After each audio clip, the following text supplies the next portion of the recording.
In The Crucible by Arthur Miller, the main problem throughout the story has to do with witchcraft. This story was based back in the late 1600s to the early 1700s in Salem. It has mainly taken place in trials. The story begins when Betty Paris, Reverend Paris's child, seems very ill and is laying on her bed and won't wake up. The night before, Reverend Paris witnesses Abigail, his niece, Betty, and Tituba, his black slave, dancing in the woods. The local doctor cannot figure out what her illness is, and soon later, the Putnams arrive to share the news that their daughter Ruth is also sick. Because of both these girls with the seemingly same illness, there becomes talk in the village about unnatural causes such like spirits, the devil, and witchery to be the root of the problem. One of the many social themes in this story was integrity. After several months have passed, the court has decided that Elizabeth, although 3 months pregnant, is in prison for witchcraft.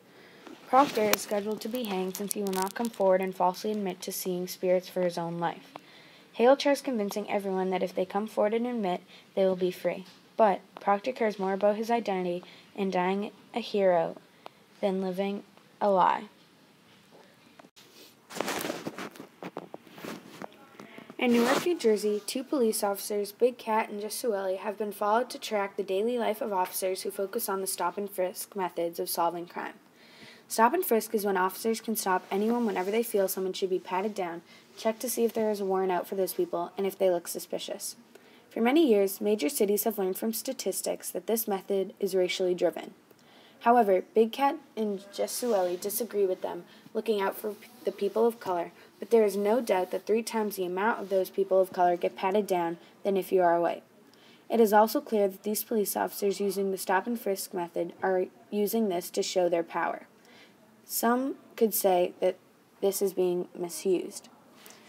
Like Principal Mills said, "I think there is value here." He said, "Maybe a gun gets off the street, a life gets saved, maybe drugs get confiscated.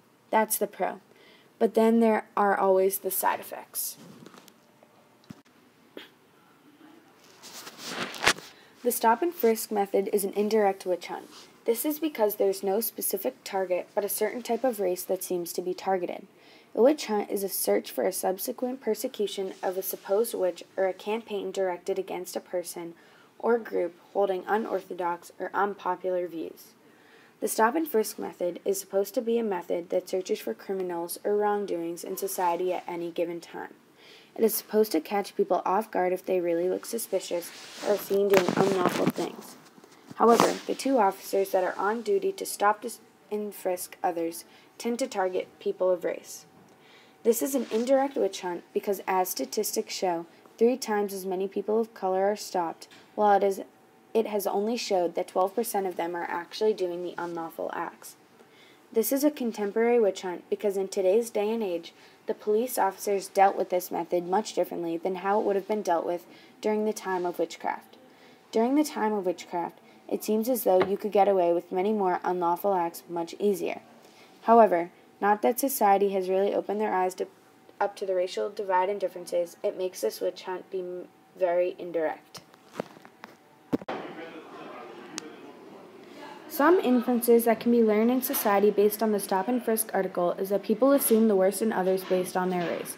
Just because it is assumed that others look like they have done unlawful acts doesn't mean that the people in charge should not misuse their power and separate society. From this article, it can be learned to never judge someone by the way they look, the amount of money they seem to have, or their social status in the community. If officers, judges, or other people who have been trusted to control the crime and wrong in society misuse their power, it can be a big way the society gets separated with hate. This is another big lesson to learn from the people of power.